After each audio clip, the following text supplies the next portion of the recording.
رہنما ہے رمضان، رہنما ہے رمضان، شک نہیں ہے ہم سب کا رہنما رمضان ہے،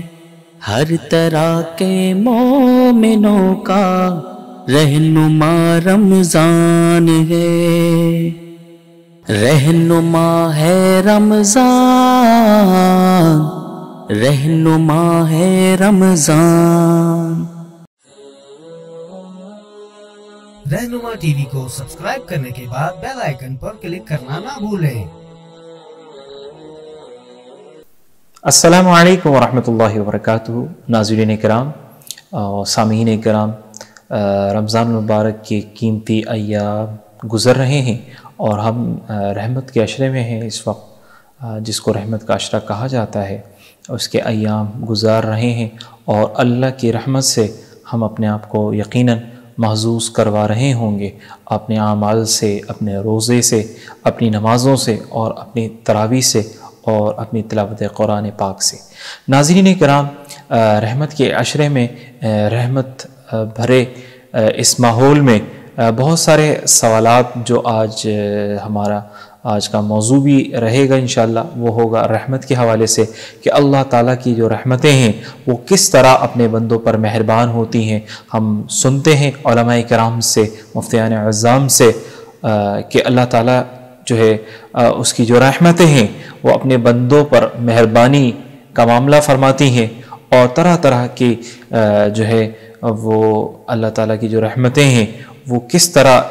بندوں کو نوازنے کے لیے بےتاب ہوتی ہیں۔ یقیناً اس کے حوالے سے ہم سوالات کریں گے۔ آج ہمارا موضوع ہے رحمت کے عشرے میں رحمت کے حوالے سے۔ آج کے اس سیشن میں، آج کے اس ٹرانسمیشن میں ہمارے مہمان ہوں گے جامعۃ الرشید کے استاذ مفتی رشید احمد خورشید صاحب۔ ان سے ہم انشاءاللہ رحمت کے بابت جو ہے بہت سارے سوالات پیش کریں گے ان کو، جن کا وہ یقیناً ہمیں جواب دیں گے اور جس میں ہم انشاءاللہ العزیز ان کے شکر گزار بھی ہوں گے۔ تو ناظرین کرام، چلتے ہیں قاری قرآن کی طرف، اور ان کے تلاوت سے ہم اس پروگرام کا باقاعدہ آغاز کریں گے۔ ناظرین کرام، چلتے ہیں قاری قرآن کی طرف سے، اور آج ہمارے مہمان ہیں قاری آصف معاویہ رحیمی صاحب، جنہوں نے جوائن کیا ہے۔ میں ملتمس ہوں قاری محمد آصف معاویہ رحیمی صاحب سے کہ وہ تلاوت کلام پاک پیش کریں۔ السلام علیکم ورحمۃ اللہ تعالی وبرکاتہ۔ سب سے پہلے میں رہنما ٹی وی کے بھائی حافظ ایاز جمیل صاحب کا شکر گزار ہوں کہ جنہوں نے مجھ جیسے ناچیز کو اپنے ادارے میں دعوت دی اور تلاوت کلام پاک کا موقع عنایت فرمایا۔ اللہ تعالی رہنما ٹی وی کو دن دگنی رات چگنی ترقی نصیب فرمائے۔ اعوذ باللہ من الشیطان الرجیم،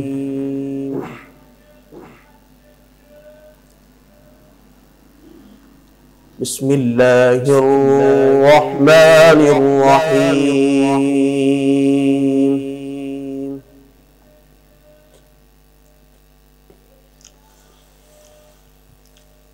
کلا بل لا تکرمون اليتیم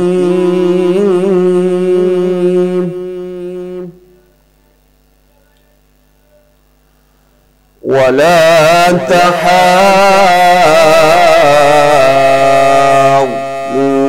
على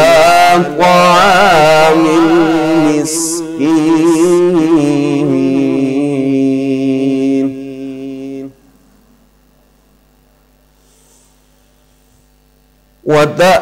وتأكلون التراث أكلا لما وتحبون المال حبا جما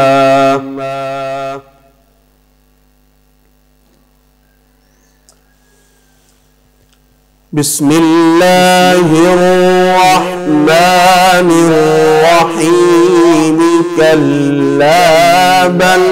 لا تكرمون اليتيم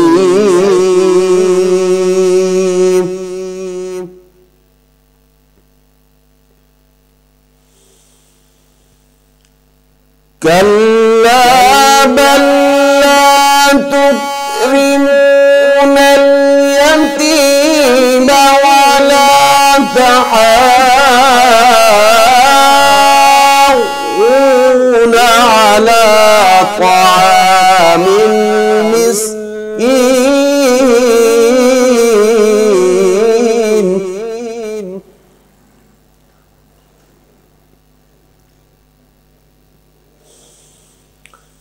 وتأكلون التراث أكلا لما وتحبون المال حبا جما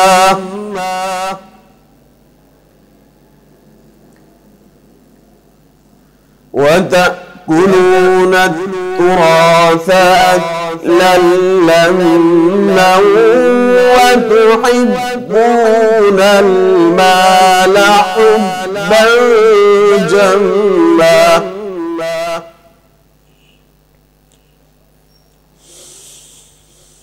كلا إذا دكت الأرض دكا دكا وجاء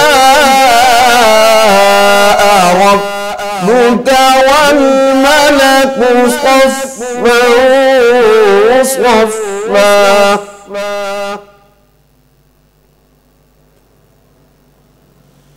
وجيء يومئذ بجهنم يومئذ يتذكر الإنسان وأنى له الذكرى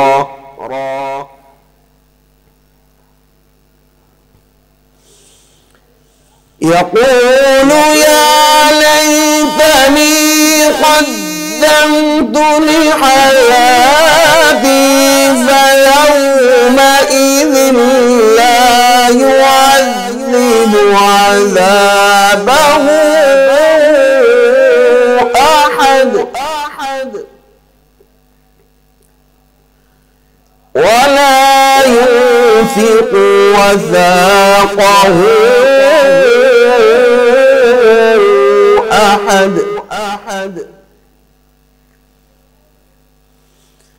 يا أيتها النفس المطمئنة ارجعي إلى ربك راضية مرضية ارجعي إلى ربك راضية مرضية فادخلي في عبادي وادخلي جنتي صدق الله العظيم ماشاءاللہ جزاک اللہ قاری آصف معاویہ رحیمی صاحب اپنے خوبصورت انداز میں تلاوت کلام پاک پیش کر رہے تھے اور ہمارے دلوں کو قرآن کریم کی تلاوت سے منور فرما رہے تھے۔ ہم بڑھیں گے نعت رسول مقبول صلی اللہ علیہ وسلم کے لیے، اور نعت رسول مقبول صلی اللہ علیہ وسلم کے لیے آج ہمارے مہمان ہوں گے مولانا طلحہ نفیسی صاحب، اور ہم ان سے درخواست کریں گے مولانا طلحہ نفیسی صاحب سے کہ وہ نعت رسول مقبول صلی اللہ علیہ وسلم پیش کریں۔ السلام علیکم ورحمۃ اللہ وبرکاتہ۔ ماشاءاللہ رہنما ہے رمضان ٹرانسمیشن دن رات ایک کر کے دینی خدمات سر انجام دینے میں مصروف ہے۔ اللہ رب العزت ان کی کاوشوں کو قبول فرمائے۔ اسی پلیٹ فارم سے نعتیہ کلام پیش کرنے کی سعادت حاصل کر رہا ہوں۔ اللہم صلی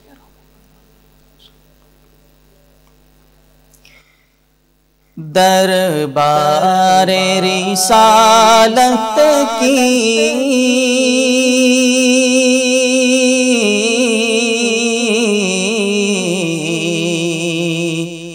کیسی وہ گھڑی ہوگی، دربار رسالت کی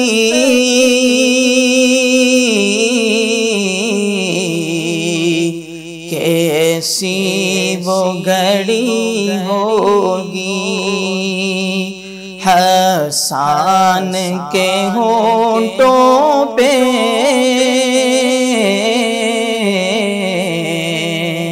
جب نعت نبی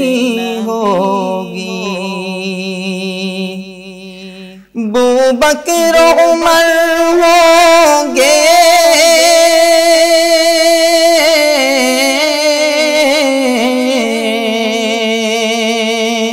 عثمان و علی ہوں گے،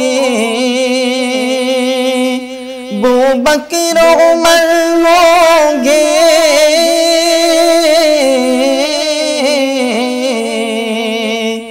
عثمان و علی ہوں گے، حسنین کے نانا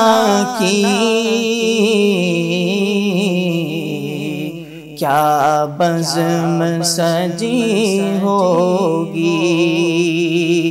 دربار رسالت کی کیسی وہ گھڑی ہوگی، آقا ہے قمر لیکن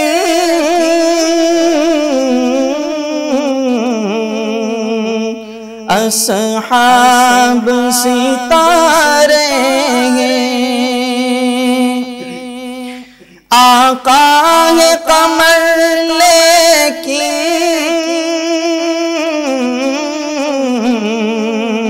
اصحاب ستارے ہیں، اس چاند کے ہر جانب تاروں کی لڑی ہوگی، دربار رسالت کی کیسی وہ گھڑی ہوگی، جب بدر و احد والے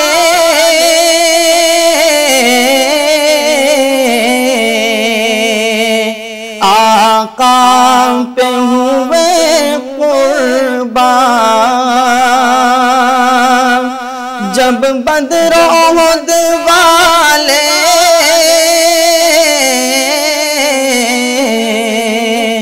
آقا پہ ہوئے قربان، جنت کی بشارت پھر کو بھی ملی ہوگی، دربار رسالت کی کیسی وہ گھڑی ہوگی،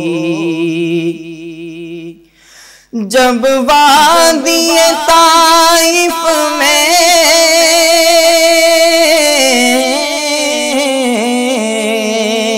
رنگین ہوئے جوتے، جب وادی طائف میں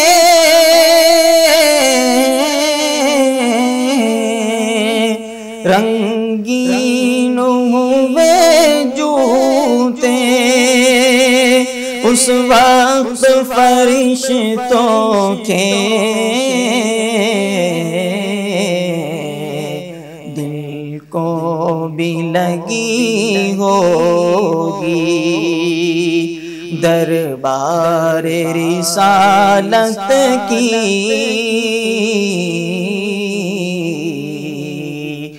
کیسی وہ گھڑی ہوگی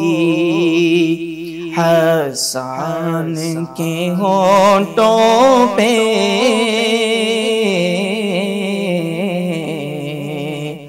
جب نعت نبی ہوگی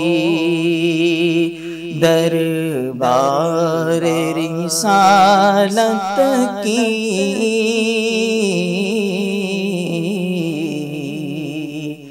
کیسی وہ گھڑی ہوگی۔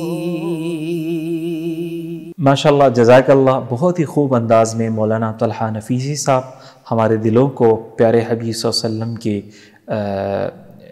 نعت رسول مقبول صلی اللہ علیہ وسلم سے محظوظ فرما رہے تھے اور ہمارے دلوں کو منور فرما رہے تھے۔ اللہ آپ کو بہت جزائے خیر دے مولانا طلحہ نفیسی صاحب۔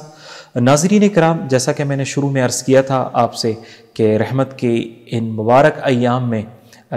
رحمت کے عشرے میں جو ہم شب و روز گزار رہے ہیں، اللہ تعالیٰ کی رحمت کس طرح بندوں پر مہربان ہوتی ہے، کس طرح بندوں پر متوجہ ہوتی ہے، اسی کی بابت ہم نے بہت سارے سوالات اکٹھے کیے ہیں جن کا جواب ہم آج کے مہمان جامعۃ الرشید کے استاذ مفتی رشید احمد خورشید صاحب سے لیں گے۔ تو ہمیں جوائن کیا ہے مفتی رشید احمد خورشید صاحب نے۔ السلام علیکم ورحمۃ اللہ مفتی صاحب۔ وعلیکم السلام ورحمۃ اللہ وبرکاتہ۔ اچھا مفتی صاحب، ہمیں یہ بتائیے گا، ناظرین اکرام کو ذرا رہنمائی فرمائیے گا۔ میرا آپ سے سوال ہوگا کہ اللہ تعالیٰ کی جو رحمتیں ہیں وہ کس طرح بندوں پر متوجہ ہوتی ہے، ذرا اس بارے میں رہنمائی فرمائیے گا۔ بسم اللہ الرحمن الرحیم، نحمدہ ونصلی علی رسولہ الکریم، اما بعد۔ سب سے پہلے تو یہ بات سمجھنی چاہیے کہ اللہ تعالیٰ اپنے بندوں پر بہت زیادہ مہربان ہیں اور اللہ تعالیٰ اپنے بندوں سے بہت زیادہ محبت کرتے ہیں۔ ابو داؤد شریف کی حدیث ہے، حضرت عامر رضی اللہ تعالیٰ عنہ سے روایت ہے، فرماتے ہیں کہ ہم ایک دن بیٹھے ہوئے تھے کہ اتنے میں ایک شخص حضور علیہ السلام کی مجلس میں تشریف لائے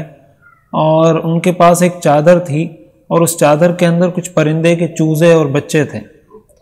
اور آ کر حضور علیہ السلام کو وہ ساری تفصیل بتانے لگے اور کہنے لگے کہ میں ایک درخت کے پاس سے گزر رہا تھا تو وہاں مجھے یہ کچھ چوزے نظر آئے، کسی پرندے کے بچے نظر آئے، تو میں نے ان کو اٹھا کر اپنی چادر میں اٹھا کر چلنے لگا۔ جب تھوڑا آگے چلا تو ان چوزوں کی جو والدہ اور ماں تھی وہ میرے سر کے اوپر منڈلانے لگی کہ یہ میرے بچوں کو لے کے جا رہا ہے، تو میں نے وہ چادر کھولی تو وہ ماں اوپر سے آ کر اپنے بچوں کے ساتھ لپٹ گئی اور چمٹ گئی، تو میں نے اس کو بھی چادر میں لپیٹ لیا اور لپیٹ کر میں ابھی لے آیا ہوں، اور یہ میرے ہاتھ میں ابھی وہ چوزے اور ان چوزوں کی ماں وہ میرے پاس ہی اس چادر میں۔ حضور علیہ السلام نے فرمایا کہ آپ اس کو کھولیں۔ وہ صحابی نے وہ چادر کھولی تو حدیث میں آتا ہے، صحابہ فرماتے ہیں کہ وہ جو چوزوں کی ماں تھی، وہ جو پرندہ تھا، اس نے اس بات سے انکار کر دیا کہ وہ اڑے اور اپنے بچوں کے ساتھ اسی طرح چپکی رہی اور چمٹی رہی۔ حضور علیہ السلام نے صحابہ کو فرمایا کہ کیا تمہیں اس بات پہ تعجب ہوتا ہے کہ اس ماں کو اپنے چوزوں سے اور اپنے بچوں سے کتنی محبت ہے؟ صحابہ نے فرمایا جی بالکل۔ حضور علیہ السلام نے فرمایا للہ ارحم بعبادہ من ام الافراخ بفراخها، کہ اللہ تعالیٰ کو اپنے بندوں سے اس سے بھی زیادہ محبت ہے جتنی محبت ان پرندوں کی ماں کو اپنے پرندوں سے اور چوزوں سے ہے۔ اب یہ بہت ایک اہم حدیث ہے، ابو داؤد شریف کی حدیث ہے، اور اس سے ہمیں یہ پتہ چلتا ہے کہ اللہ کی اپنے بندوں کے ساتھ رحمت کا معاملہ اور اللہ تعالیٰ کی اپنے بندوں سے محبت کتنی زیادہ ہے۔ لیکن رمضان کا عشرہ رحمت، حدیث میں آتا ہے کہ رمضان کا پہلا عشرہ وہ رحمت کا عشرہ ہے۔ اب یہاں ہمیں یہ بات سمجھنی چاہیے کہ ہم اللہ کی رحمت کے مستحق کیسے ہو سکتے ہیں، وہ کون سی چیزیں ہیں جس کی وجہ سے ہم اللہ کی رحمت کے مستحق ہو سکتے ہیں اور اللہ کی رحمت ہماری طرف متوجہ ہو سکتی ہے۔ قرآن کریم کے اندر اور احادیث طیبہ کے اندر اللہ تعالیٰ نے اور حضور علیہ السلام نے ہمیں بہت سے ایسے اسباب بتائے ہیں جس کے ذریعے ہم اللہ کی رحمت کے مستحق ہو سکتے ہیں۔ دیکھیں، سب سے پہلے تو سب سے اہم چیز یہ کہ انسان اللہ تعالیٰ سے دعا کرے۔ قرآن کریم میں ہمیں یہ دعا سکھائی گئی ہے کہ ہم اللہ تعالیٰ سے یہ دعا کریں کہ اللہ ہمارے ساتھ رحمت کا معاملہ فرما۔ ظاہر دعاؤں سے اللہ تعالیٰ انسانوں کی تقدیر بدلتا ہے، تو سب سے اہم چیز ہے کہ ہم اللہ تعالیٰ سے جب بھی دعا کریں تو اللہ تعالیٰ سے ہم یہ دعا بھی کریں کہ یا اللہ ہمیں ہمارے ساتھ رحمت کا معاملہ فرما، مہربانی کا معاملہ فرما، اور اپنی رحمت اور اپنی مہربانی سے ہمارے گناہوں کو معاف فرما، اور ہماری دین اور دنیا اور آخرت کو سنوار دیجیے۔ اس لیے کہ قرآن کریم میں آتا ہے وَإِن يَمْسَسْكَ اللَّهُ بِضُرٍّ فَلَا كَاشِفَ لَهُ إِلَّا هُوَ وَإِن يُرِدْكَ بِخَيْرٍ فَلَا رَادَّ لِفَضْلِهِ۔ اگر اللہ کسی کو کوئی برائی کا ارادہ کرے کوئی اس کو ٹال نہیں سکتا، اللہ کسی خیر کا ارادہ کر دے تو کوئی اس خیر کو پہنچنے سے روک نہیں سکتا۔ اب ہمیں یہ رحمت ملے گی کیسے؟ ہم اس رحمت کے مستحق کیسے ہوں گے؟ قرآن کریم میں آتا ہے ان رحمت اللہ قریب من المحسنین، اللہ کی رحمت محسنین کے قریب ہے۔ اب محسن کون ہوتے ہیں؟ اس کا مطلب یہ کہ اگر ہم اللہ کی رحمت حاصل کرنا چاہتے ہیں تو ہم محسن بن جائیں۔ محسن کا مطلب ہوتا ہے احسان کرنے والا۔ احسان کرنے کا مطلب کیا ہوتا ہے؟ قرآن اور حدیث کی روشنی میں اس کے دو بنیادی مقاصد ہیں اور دو بنیادی مطلب ہیں۔ پہلا مطلب اس کا جو بڑا واضح ہے، جس کو ہم اردو میں بھی استعمال کرتے ہیں، کہ کسی کے ساتھ احسان کا معاملہ کرنا، کہ آپ کسی کے ساتھ احسان کا معاملہ کریں تو اللہ تعالیٰ بھی آپ پر مہربان ہوگا۔ حدیث شریف میں آتا ہے ارحموا من فی الارض یرحمکم من فی السماء، تم زمین والوں پر رحم کرو، آسمان والا تم پر رحم کرے گا۔ یہ رمضان کا مہینہ ہے، چاہے رمضان کا مہینہ ہو، عام ہمارے دن، ہماری زندگی کے ایام ہوں، ہم دیکھیں کہ ہم اوروں کے ساتھ کتنی رحمت، کتنی شفقت، مہربانی، نرمی کا معاملہ کتنا کرتے ہیں۔ وہ چاہے آپ کی بیوی ہو، چاہے آپ کے بچے ہوں، چاہے آپ کے گھر والے ہوں، آپ کے رشتہ دار ہوں، پڑوسی ہوں، آپ کا کوئی بزنس پارٹنر ہو، کوئی بھی ہے، آپ کا تعلق، آپ کا مخلوق کے ساتھ رویہ کیسا ہے؟ آپ ان کے ساتھ مہربانی کا، شفقت کا معاملہ کرتے ہیں یا نہیں کرتے؟ حدیث میں آتا ہے حضور علیہ الصلوۃ نے فرمایا، صحیح بخاری کی حدیث ہے، کہ ایک شخص لوگ اس سے قرض لیا کرتے تھے بہت زیادہ، تو اس نے اپنے جو خادم تھا، اس کا جو ملازم تھا، اس کو اس نے کہہ رکھا تھا کہ تم جب لوگوں سے قرض واپس لینے جایا کرو تو دیکھ لیا کرو، اگر وہ دے سکے تو لے لو، اور اگر وہ نہ دے سکے تو اس کو معاف کر دیا کرو یا اس کو مہلت دے دیا کرو۔ صحیح بخاری کی حدیث حضور علیہ الصلوۃ نے فرمایا اس کے اس عمل کی برکت سے اللہ تعالیٰ نے اس کے سارے گناہوں کو معاف کر کے اللہ تعالیٰ نے اس کو جنت میں داخل کر دیا۔ تو ہم اگر اللہ کی مخلوق کے ساتھ رحم کریں گے، اللہ ہمارے ساتھ رحمت کا معاملہ کرے گا۔ ایک تو احسان کا مطلب یہ ہوتا ہے، اور دوسرا احسان کا مطلب یہ ہوتا ہے کہ ہم اپنی عبادات کے اندر اور اپنے ہر کام کے اندر ایکسیلنس پیدا کریں، اچھے طریقے سے وہ کام کریں، پروفیشنلزم کے تقاضوں کو پورا کریں۔ دیکھیں حدیث شریف میں آتا ہے حضور علیہ الصلوۃ سے حضرت جبریل نے یہ سوال کیا تھا کہ احسان کیا ہے؟ حضور علیہ الصلوۃ نے فرمایا ان تعبد اللہ کأنک تراہ فإن لم تکن تراہ فإنہ یراک، کہ تم اللہ کی ایسے عبادت کرو گویا تم اللہ کو دیکھ رہے ہو، اور اگر ایسے عبادت نہیں کر سکتے تو کم از کم یہ گمان کر لو کہ اللہ مجھے دیکھ رہا ہے۔ اس کا مطلب یہ ہے کہ ہم اپنی ساری عبادات میں، چاہے وہ نماز ہو، ذکر ہو، روزہ ہو، حج ہو، کوئی بھی عبادت، خدمت خلق ہو، کوئی بھی عبادت ہو، اس میں ہم یہ تصور کریں کہ یار میں اللہ کو دیکھ رہا ہوں، اور اگر میں اللہ کو نہیں دیکھ سکتا اللہ تعالیٰ کی ذات مجھے دیکھ رہی ہے۔ یہ تصور جب پیدا ہو جائے اور اس کے ساتھ ساتھ اپنے دین اور دنیا کے ہر کام کے اندر ہمارے اندر یہ خیال پیدا ہو جائے کہ میں نے ہر کام کو اچھے طریقے سے کرنا ہے۔ حدیث میں آتا ہے ان اللہ کتب الاحسان علی کل شیء، اللہ تعالیٰ نے ہر چیز کو اچھے طریقے سے، ہر کام کو اچھے طریقے سے کرنے کو لازم قرار دیا ہے کہ آپ اس کو اچھے طریقے سے، پروفیشنلزم کے ساتھ، ایکسیلنس کے ساتھ اپنے اس کام کو کریں۔ ہمارے ہاں بسا اوقات یہ سمجھا جاتا ہے کہ اگر کوئی شخص دین کی طرف آتا ہے، یا ہمارے ہاں یہ بھی ایک رویہ ہے کہ دین کی طرف آنے والے لوگ بسا اوقات اپنے دنیا کے کام میں سست پڑ جاتے ہیں، اپنے جو ان کا جو پروفیشن ہوتا ہے، جو ان کا پیشہ ہوتا ہے، اس کے اندر وہ سست پڑ جاتے ہیں۔ حالانکہ اسلام کی ڈیمانڈ اور اسلام کا مطالبہ یہ ہے کہ آپ جب اسلام کے قریب آئے ہیں تو آپ کے دین کے کام میں بھی بہتری آنی چاہیے، آپ کے دنیا کے کام کے اندر بھی بہتری آنی چاہیے۔ جب یہ بہتری انسان کے کام میں آتی ہے، اللہ تعالیٰ فرماتے ہیں ان رحمت اللہ قریب من المحسنین، میری رحمت ایسے لوگوں کے قریب ہوتی ہے۔ لہٰذا ہم مخلوق کے ساتھ بھی احسان کا معاملہ کریں، اور دوسرے نمبر پر اس چیز کو بھی دیکھیں کہ ہم اپنے دین اور دنیا کے کاموں میں کتنی اچھے طریقے سے پروفیشنلزم کے تقاضوں کو پورا کر رہے ہیں یا نہیں کر رہے ہیں۔ اور اسی کے ساتھ ساتھ ایک اہم چیز قرآن کریم نے ہمیں سکھائی ہے والدین کے لیے، کہ والدین کو دعا دیں، رب ارحمہما کما ربیانی صغیرا۔ اس سے بھی یہ پتہ چلتا ہے کہ اللہ کی رحمت کتنی اہم چیز ہے، کہ والدین کے اتنے احسانات کے باوجود اللہ نے ہمیں یہ ایک دعا سکھائی کہ آپ ان کے لیے یہ دعا کریں۔ حدیث میں آتا ہے حضور علیہ الصلوۃ نے فرمایا کہ قیامت کے دن کوئی شخص اپنے عمل کی وجہ سے جنت میں نہیں جا سکتا جب تک اللہ اس کے ساتھ رحمت کا معاملہ نہ کرے۔ صحابہ نے فرمایا کہ یا رسول اللہ، کیا آپ بھی اپنے اعمال کی وجہ سے جنت میں نہیں جائیں گے؟ حضور نے فرمایا میں بھی اپنے عمل کی وجہ سے جنت میں نہیں جا سکتا، الا ان یتغمدنی اللہ برحمت من، یہاں تک کہ اگر اللہ اپنے رحمت کا معاملہ کرے تو میں جنت میں جا سکتا ہوں۔ تو جب حضور علیہ الصلوۃ والسلام یہ فرما رہے ہیں کہ میں اللہ کی رحمت کے بغیر جنت میں نہیں جا سکتا، تو میں اور آپ کیسے اللہ کی رحمت کے بغیر جنت میں جا سکتے ہیں؟ قیامت کے دن اللہ تعالیٰ اعمال کا بدلہ تو دیں گے، لیکن جنت میں جو بھی جائے گا اللہ کی رحمت کی وجہ سے جائے گا، اللہ کے عدل و انصاف کی وجہ سے تو لوگ جہنم میں جائیں گے۔ اگر عدل و انصاف کا معاملہ نیکی کا کام کرنے والوں کے ساتھ بھی شروع ہو جائے تو کوئی بھی جنت میں نہیں جا سکتا۔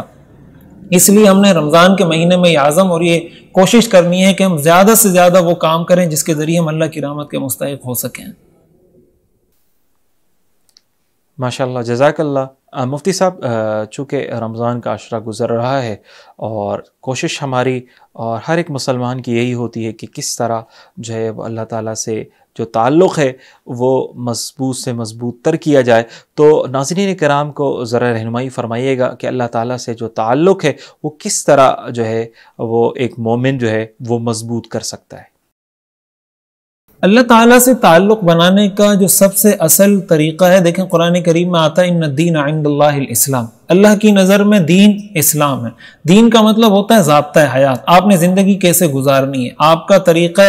حیات کیا ہوگا، آپ نے کس طریقے سے اپنی زندگی کو گزارنا ہے،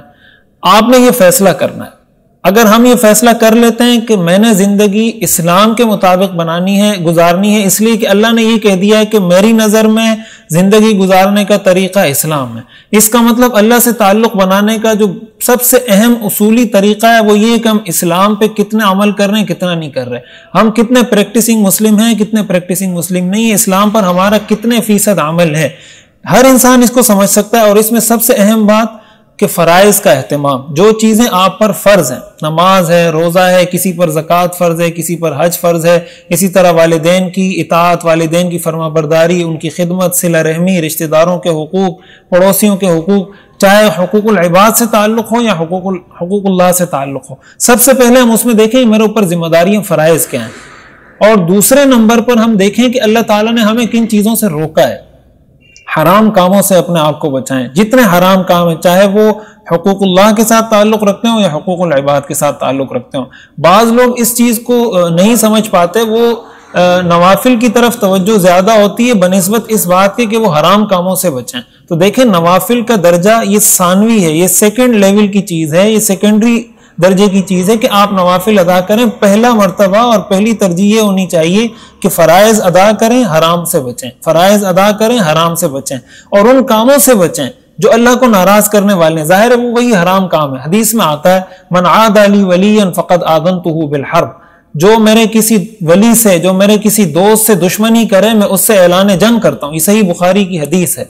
اللہ تعالیٰ فرماتے ہیں کہ ایسے شخص سے میں اعلان جنگ کرتا ہوں جو میرے کسی دوست کو ناراض کرے یا میرے کسی دوست سے دشمنی رکھے۔ ہم اپنی زندگی کے اندر دیکھیں ہمارا اللہ والوں کے ساتھ تعلق کیسا ہے، ہمارا علماء کے ساتھ تعلق کیسا ہے، اللہ کے دین کی خدمت کرنے والوں کے ساتھ ہمارا رویہ، ہمارا تعلق کیسا ہے۔ اگر آپ علماء کے خلاف طعن و تشنیع کرتے ہیں،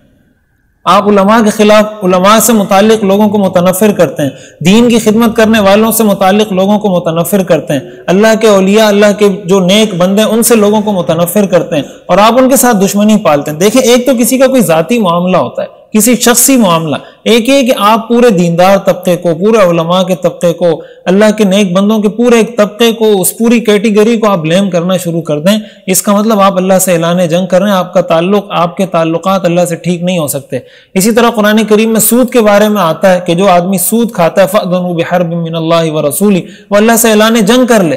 کہہ دے کہ میں اللہ سے جنگ کرتا ہوں۔ تو اس کا مطلب یہ کہ حرام کاموں سے اپنے آپ کو بچانا ہے۔ اسی طرح حدیث میں آتا ہے حضور علیہ الصلوۃ والسلام نے فرمایا ابغونی فی ضعفائکم انما تنصرون وترزقون بضعفائکم، کہ تم مجھے اپنے کمزور لوگوں میں تلاش کرو، تمہیں اللہ رزق دیتا ہے اور تمہاری اللہ مدد کرتا ہے تمہارے کمزور لوگوں کی وجہ سے۔ اس کا مطلب اللہ کے ساتھ تعلق بنانے کا ایک بہترین طریقہ اللہ کے کمزور بندوں کے ساتھ محبت ہے، اللہ کے ان بندوں کے ساتھ محبت، اللہ کے ان بندوں کی خدمت جو کمزور ہیں، جو اپنا بوجھ نہیں اٹھا سکتے۔ آپ اگر ان کا سہارا بن جاتے ہیں، اس کا مطلب آپ اللہ کی رحمت کے مستحق ہیں، اللہ آپ کی مدد بھی فرمائے گا، اللہ تعالیٰ آپ کو رزق بھی عطا فرمائے گا۔ تو ہم اصولی بات اور خلاصہ کلام یہ ہے کہ فرائض کا اہتمام کریں، حرام کاموں سے بچیں، اسلام کو اپنائیں، بحیثیت ایک دین کے، بحیثیت ایک وے آف لائف کے، کہ اپنی زندگی کا ہر کام میں نے شریعت کے مطابق کرنا. یہ نہیں کہ جو چیز مجھے پسند ہے وہ تو اسلام کی لے لی، جو چیز پسند نہیں اس کو میں نے چھوڑ دیا. اس طریقے سے ہم اللہ سے اچھا تعلق نہیں بنا پائیں گے. جتنا ہم اسلام پر عمل کرنے والے ہوں گے اتنا ہمارا اللہ سے تعلق اچھا ہوگا. اچھا مفتی صاحب، ایک آخری سوال ہے، اس کے بعد ہم انشاءاللہ العزیز آج کی اس ٹرانسمیشن کا اختتام کریں گے. اور وہ سوال یہ ہے کہ عام طور سے ہم یہ سوالات مختلف حلقوں کی جانب سے یہ سنتے رہتے ہیں، اور وہ سوال یہ ہے کہ اللہ تعالیٰ سے جو تعلق ہے اس میں عقل کا کتنا عمل دخل ہے؟ ذرا اس حوالے سے رہنمائی فرمائیے. رمضان المبارک کے مہینے میں اللہ سے تعلق بنایا جائے، اس کے اندر ایک سب سے بڑی اہم بات تو یہ ہے کہ دیکھیں انسان رمضان کے مہینے میں روزے رکھتا ہے،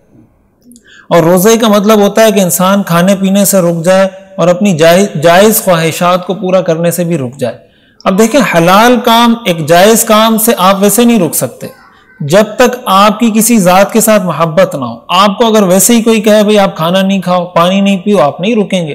آپ کو اگر کوئی کہے بھئی صبح سے لے کر رات تک آپ نے کھانا نہیں کھانا، صبح سے لے کر رات تک آپ نے پانی نہیں پینا، آپ نہیں رکیں گے. لیکن جب آپ یہ سمجھتے ہیں کہ یار مجھے جس آدمی نے، جس شخصیت نے یا جس ذات نے مجھے یہ آرڈر دیا ہے، جس نے مجھے یہ حکم دیا ہے، وہ مجھ پہ مہربان ہے، وہ مجھ سے محبت کرتا ہے، اگر اس نے مجھے حکم دیا تو میرے فائدے کے لیے دیا ہے، میرے دین اور دنیا اور آخرت کے فائدے کے لیے دیا ہے، تب جا کر انسان رکتا ہے.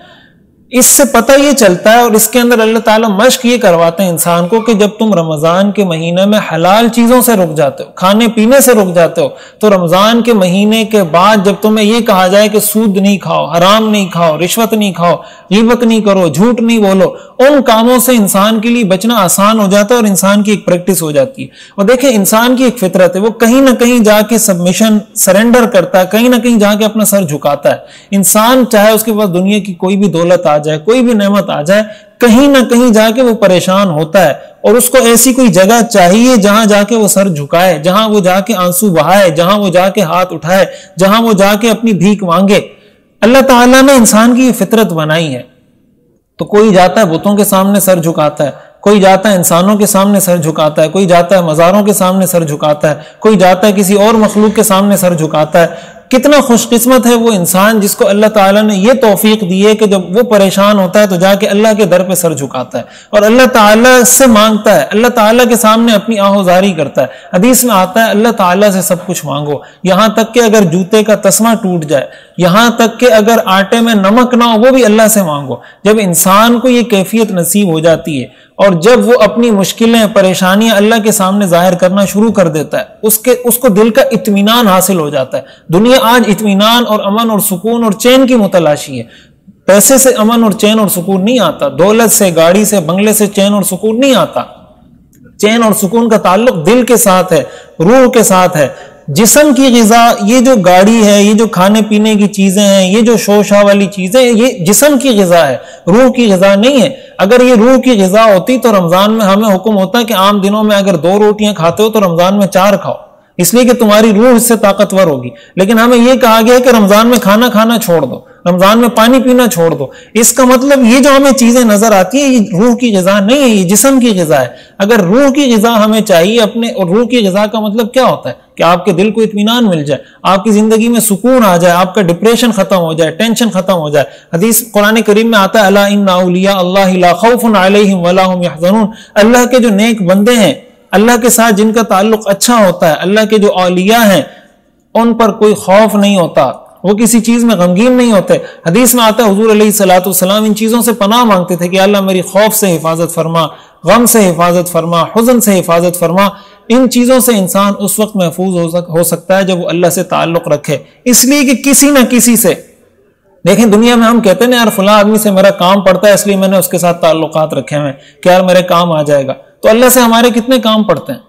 کتنے کام ہمارے اللہ سے پڑھتے ہیں، ان گنت ہیں، بے حساب ہیں، بے شمار ہیں. تو جب دنیا میں ہم ایک مخلوق سے، ایک انسان سے اس لیے تعلق رکھتے ہیں کہ یار یہ میرے کام آ جائے گا، تو اللہ جب ہمارے اتنے کام آنے والی ذات ہے، ہمارے سارے کام اللہ بناتا ہے، تو پھر ہم یہ کیوں نہیں سوچتے کہ یار میں اللہ سے بھی تعلق بناؤں، اللہ سے بھی تعلقات اچھے رکھوں کہ یار اللہ میرے کام آتا ہے، جہاں مجھے ضرورت پڑتی ہے اللہ مجھے کام آتا ہے. تو یہ صرف ایسا نہیں ہے کہ ہمیں اسلام کا درس ہے، بلکہ انسان کی فطرت کا تقاضا ہے. اسلام دین فطرت ہے. انسان کی عقل انسان کو مجبور کرتی ہے کہ وہ غور و فکر کرے، سوچے. یہ جو ہم اللہ کا ذکر کرتے ہیں سبحان اللہ الحمدللہ، یہ کیا ہے کہ آپ کو جب کوئی مشکل آتی ہے تو آپ اپنے کسی ایسے دوست کو یاد کرتے ہیں جس کو آپ سمجھتے ہیں کہ یار یہ میری مشکل پوری کر دے گا، میرے اس مسئلے کو حل کر دے گا. آپ کو مشکل آتی ہے تو اللہ نے فرمایا کہ ذکر کرو، اللہ کو یاد کرو، اللہ سے مانگو. اس کا مطلب آپ اللہ کو یاد کر رہے ہو،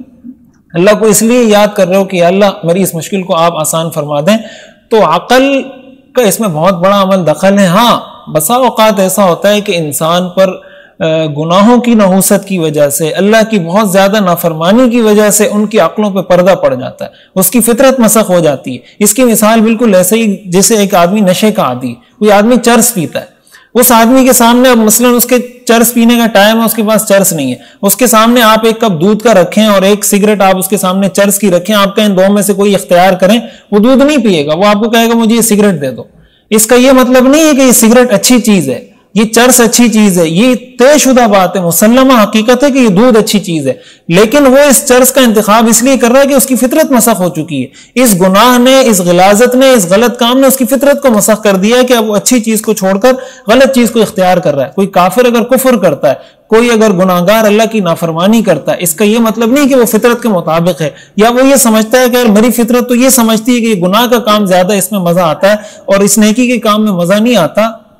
اس کا یہ مطلب نہیں کہ یہ فطرت کے مطابق، اس کا مطلب یہ کہ اس گناہ کی نحوست کی وجہ سے اس کی فطرت مسخ ہو چکی ہے، اس کو اس بات پہ غور کرنا چاہیے. تو یہ بھی بالکل عقل کے عین مطابق ہے کہ ہم دیکھیں اللہ سے ہمارا تعلق کتنا اچھا ہے، کتنا برا ہے، اور ہم اللہ کو اپنی ہر مشکل میں یاد کرتے ہیں. قرآن میں اللہ نے اس کا تذکرہ کیا وَإِذَا مَسَّ الْإِنسَانَ ضُرٌّ دَعَانَا، کہ جب انسان کو مصیبت پہنچتی ہے تو ہمیں یاد کرتا ہے، اور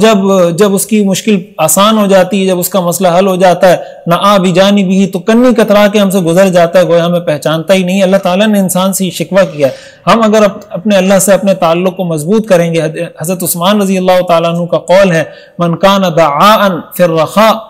استجاب اللہ لہ فی البلاء، جو آدمی کشادگی کے حالات میں، فراوانی کے حالات میں اللہ سے مانگتا ہے، مصیبت اور پریشانی کے حالات میں اللہ اس کی دعا کو سنتا ہے. ہم اپنے تعلقات خوشی کے حالات میں بھی اللہ سے اچھے رکھیں اور غمی اور پریشانی کے حالات میں بھی اللہ سے اچھے رکھیں. انشاءاللہ اللہ تعالی ہماری مدد بھی فرمائے گا اور ہماری ساری مشکلوں کو آسان بھی فرمائے گا. وآخر دعوانا ان الحمدللہ رب العالمین. یہ رہنما ٹی وی کے حضرات نے جو کاوش شروع کی ہے اور پوری رمضان کے اندر پورا پروگرام چلا رہے ہیں، بہت اچھی کوشش اور بہت اچھی کاوش ہے، اور اس طرح کی جتنی کوششیں ہو رہی ہیں، یہ کوشش کی جا رہی ہے، یہ ایک دیا جلانے کے مترادف ہے کہ جہاں اور بہت سی رمضان کے اندر عجیب عجیب ٹرانسمیشن، عجیب عجیب بیہودہ قسم کی چیزیں شروع ہو جاتی ہیں، تو یہ ایک دیا جلانے کے مترادف ہے کہ ہم اپنے حصے کا جو بھی کام کر سکیں وہ ہمیں کرنا چاہیے. تو ان کی جو بھی چیزیں آپ کے سامنے آ رہی ہیں تو اس کو زیادہ سے زیادہ آپ کوشش کریں کہ زیادہ سے زیادہ لوگوں تک پہنچے تاکہ ہم اس خیر کے کام میں اپنا حصہ شامل کر سکیں. اللہ تعالیٰ ان کی اس خدمات کو اپنے دربار عالی میں قبول فرمائے. ماشاء اللہ، جزاک اللہ مفتی صاحب، اللہ آپ کو بہت جزائے خیر دے کہ آپ نے بہت قیمتی اوقات میں سے وقت نکالا اور ہمیں اس طرح جو کے جوابات سے ہماری رہنمائی فرمائی. اللہ آپ کو بہت جزائے خیر دے. ناظرین کرام، اسی کے ساتھ ہم اختتام کی طرف بڑھیں گے، اور میں ایک بار پھر آپ کا شکریہ ادا کروں گا کہ آپ جس طرح سے پروگرام کو پسند کر رہے ہیں اور جس طرح سے آپ ایک دوسرے کو اس پروگرام کے حوالے سے آگاہ فرما رہے ہیں. میں اسی طرح آپ سے التماس کروں گا، آپ سے ریکویسٹ کروں گا کہ اسی طرح پورے رمضان میں ہمارے ساتھ جڑے رہیں. انشاءاللہ العزیز آپ کے لیے آئندہ ایام میں بہت سارے ایسے پروگرامات لائیں گے جن کو سننے کے لیے آپ یقیناً بےتاب بھی ہیں، اور آپ کی یقیناً وہ آپ کے علم میں اور آپ کے عمل میں یقیناً ترقی کا باعث بنیں گے. تو انشاءاللہ آج کے اس ٹرانسمیشن میں مجھے اپنے ہوسٹ محمد ثاقب علی کو اجازت دیں. انشاءاللہ العزیز کل اسی اوقات کے ساتھ ہم انشاءاللہ ایک بار پھر ایک نئے مہمان کے ساتھ، ایک نئے انداز میں، نئے موضوعات کے ساتھ آپ کے سامنے حاضر ہوں گے. تب تک کے لیے ہمیں اجازت دیں. السلام علیکم ورحمۃ اللہ وبرکاتہ.